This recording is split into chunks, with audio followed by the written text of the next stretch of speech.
Staff selection commission देश के लाखों युवाओं के लिए गवर्नमेंट सर्विस का सबसे बड़ा दरवाजा है। हर साल 2.5 करोड़ से ज्यादा कैंडिडेट्स एसएससी एग्जाम्स के लिए अप्लाई करते हैं। हजारों लोगों से भी ज्यादा सरकारी नौकरी का सपना पूरा करते हैं।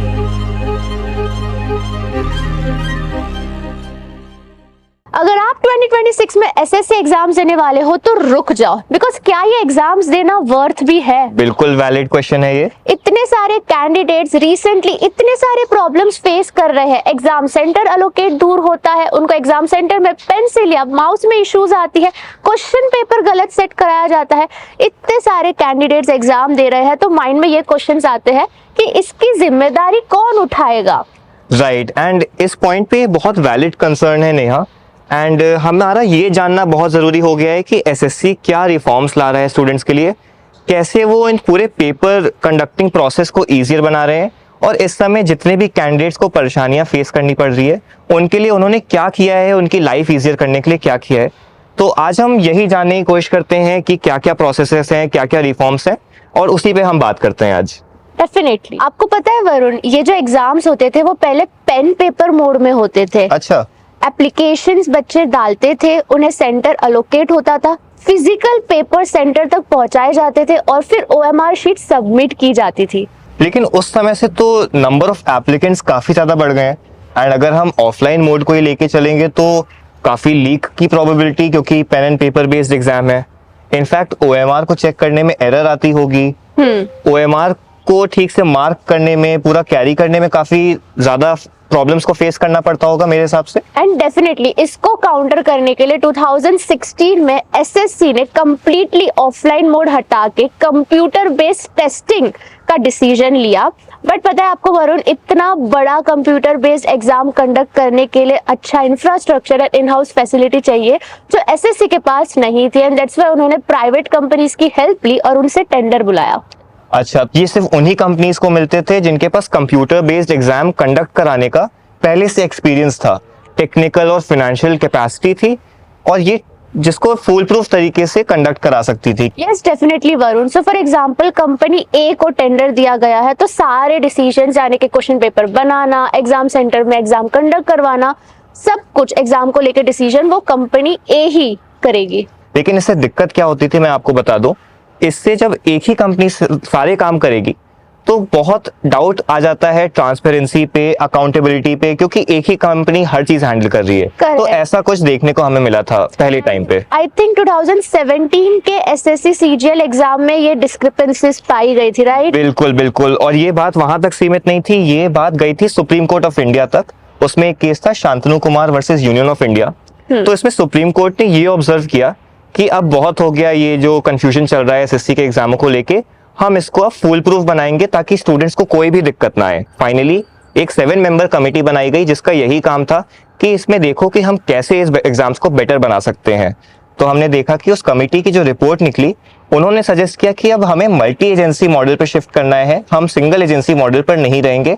उससे क्या होगा कि ट्रांसपेरेंसी बेटर होगी, अकाउंटेबिलिटी बेटर होगी। तो उसके बाद से एसएससी इसी काम पे जुट गया कि इसको कैसे मल्टी एजेंसी मॉडल पर शिफ्ट किया जाए। करेक्ट। सो आई मीन अभी 4 लेवल की मल्टी एजेंसीज है, राइट?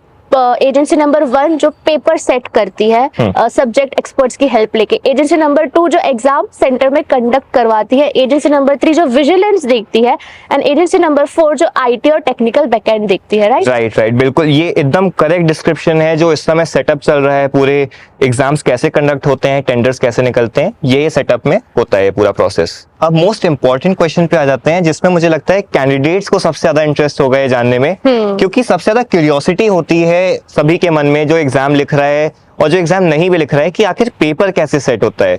जब आप कोई भी एसएससी का एग्जाम देने जाते हैं तो आपके सामने जो क्वेश्चंस आ रहे हैं वो आखिर कैसे पेपर सेट किया जाता है, इसके बारे में आप जानते हैं। तो वरुण मैं आपको बताती हूँ कैसे एसएससी के एग्जाम सेट होता है। तो जैसे कि हमने एजेंसी की बात की थी, तो जो एजेंसी है जो पेपर बनाती है वो सब्जेक्ट एक्सपर्ट से ना हजारों क्वेश्चंस बना के रखती है।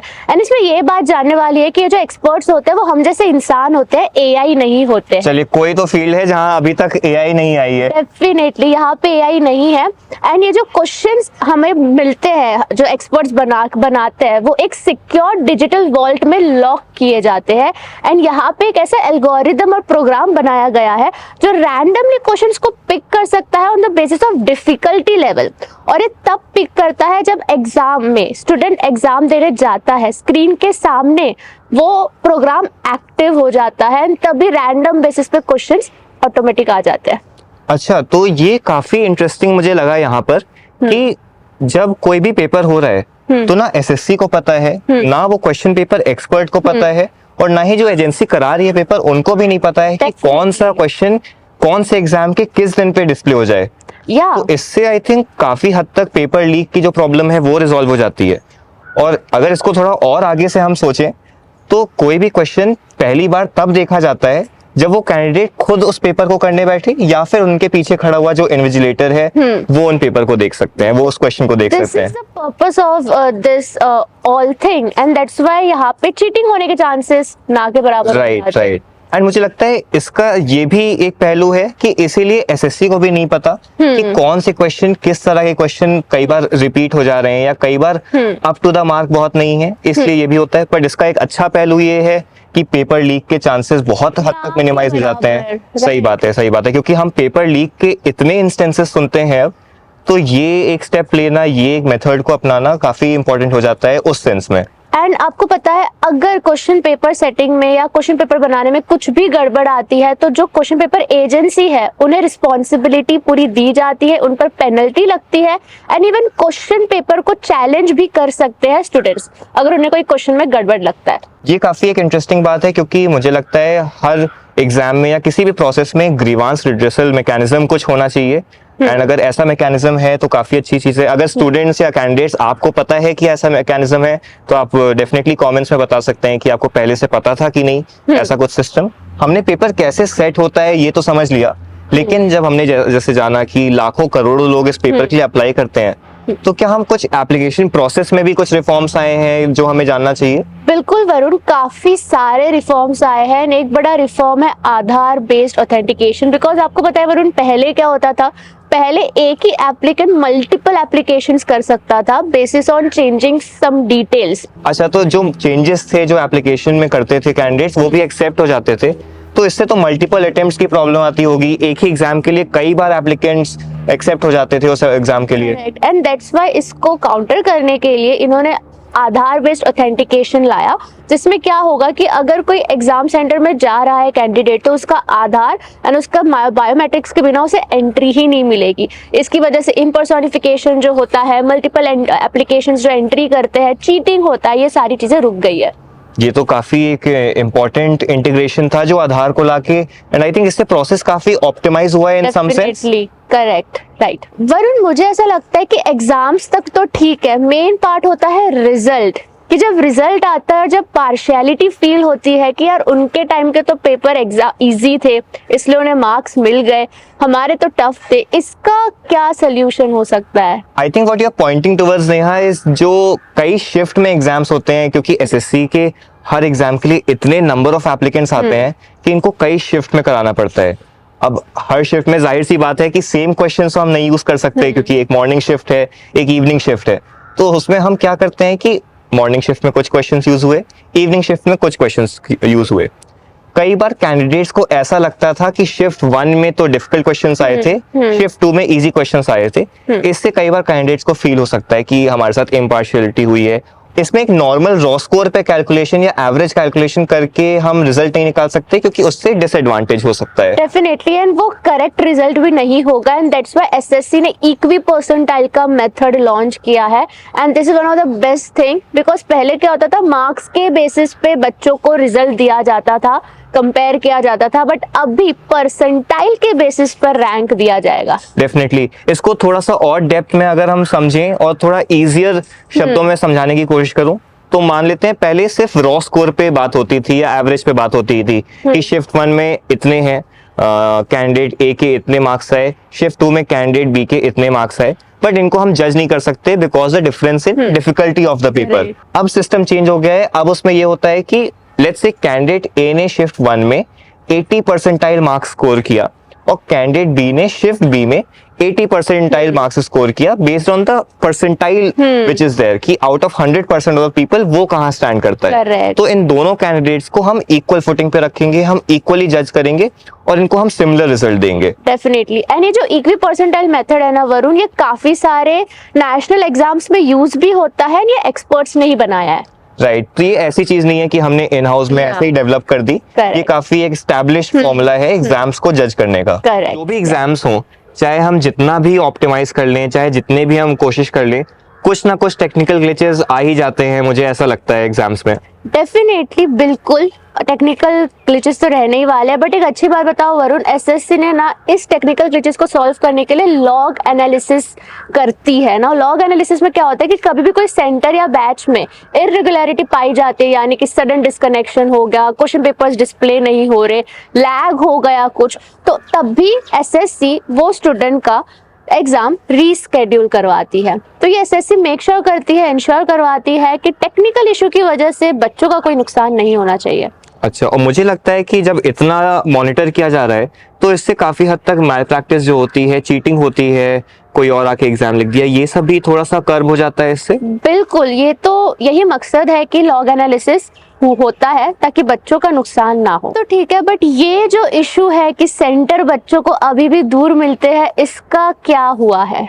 बिल्कुल, और मैं तो मानता हूँ स्टूडेंट्स या कैंडिडेट्स के लिए जितना कम एफर्ट में वो एग्जाम दे सकें, एग्जाम में अपीयर हो सकें, ऐसा सेटअप होना चाहिए। इनफैक्ट एसएससी ने इसके लिए काम भी किया है। Okay. एसएससी ने एक फीचर निकाला है जिसका नाम है सेल्फ स्लॉट सिलेक्शन। इसमें क्या होता है, स्टूडेंट्स या कैंडिडेट्स को खुद ऑप्शन मिलता है that they can select the desired city Wow. And the desired date जिस दिन वो अपीयर होना चाहते हैं और जहां पे वो अपीयर होना चाहते हैं। इससे काफी हद तक ये प्रॉब्लम सॉल्व हो गई है कि आपको दूर का सिटी मिल जाता है। Okay. आपके जाने की बहुत उसमें एफर्ट लग जाती है। I mean, यहाँ पे तो फिर कम्प्लीटली स्टूडेंट के ऊपर आ जाता है कि उसे कौन सा सेंटर कहाँ पे सिलेक्ट करना है। और ये चीज इम्प्लीमेंट भी हो चुकी है CHSLE, जेई, दिल्ली पुलिस और CAPF के एग्जाम्स में। तो ये सिर्फ ऐसा नहीं है कि ये आइडिया है जो अभी इम्प्लीमेंट होना बचा है, ये ऑलरेडी हो चुका है। वाओ, आई मीन इससे तो प्रॉब्लम सॉल्व हो जाती है। बट एक और प्रॉब्लम है वरुण कि सेंटर एंड ऑल तो सब कुछ ठीक है, बट अगर सेंटर में जाके बच्चों को कोई इशू होती है, जैसे क्वेश्चन पेपर में कुछ इशू हो गया या फिर पेन या माउस नहीं चल रहा है, उसके लिए बच्चे क्या करें? बिल्कुल, इसके लिए एसएससी खुद का एक ग्रीवांस पोर्टल चलाती है अपनी साइट पे, जहां पे बच्चे जाके अपना वेरिफिकेशन करा के वहां पे अपना ग्रीवांस डाल सकते हैं, उन्होंने क्या प्रॉब्लम फेस करी ये डाल सकते हैं, और एसएससी इस चीज को रिव्यू करेगी। अगर उनकी कंप्लेंट वैलिड मानी जाती है तो उनको दोबारा एग्जाम देने का मौका भी मिलता है। वाओ, दैट मीन्स कि ग्रीवेंस पोर्टल के थ्रू बच्चों की सेंटर के जो भी इश्यूज है उसमें भी हेल्प होती है। डेफिनेटली, और इसके साथ ही साथ इनफैक्ट एसएससी काफी एक्टिव है इस समय अपने सोशल मीडिया चैनल्स पर, एक्स जो कि ट्विटर है उस पर भी, तो वहां पे वो एग्जाम्स रिलेटेड अपडेट्स देती रहती है वेबसाइट पर और सोशल मीडिया पर। करेक्ट। के साथ ही साथ जो क्वेश्चन को चैलेंज करने के चार्जेस होते थे, पहले 100 रुपीज हुआ करते थे, राइट राइट, बट अभी हो चुके हैं 50 रुपीज, एंड फ्यूचर में ऐसा है कि ये आपको रिफंड भी किया जाएगा। राइट वरुण? बिल्कुल, इससे एक फाइनेंशियल बर्डन जो होता है, कई बार प्रॉब्लम फेस होती है और हम हेल्पलेस फील करते हैं, अगर वो फाइनेंशियल बर्डन हम पे डाला जाए, वो चीज इस पे रिजॉल्व हो सकती है। ये प्रोसेस है कि सरकार में जो पैसा देता है वो सरकार के कंसोलिडेटेड फंड के अंदर जाता है, तो उससे रिफंड करना is a complicated financial procedure.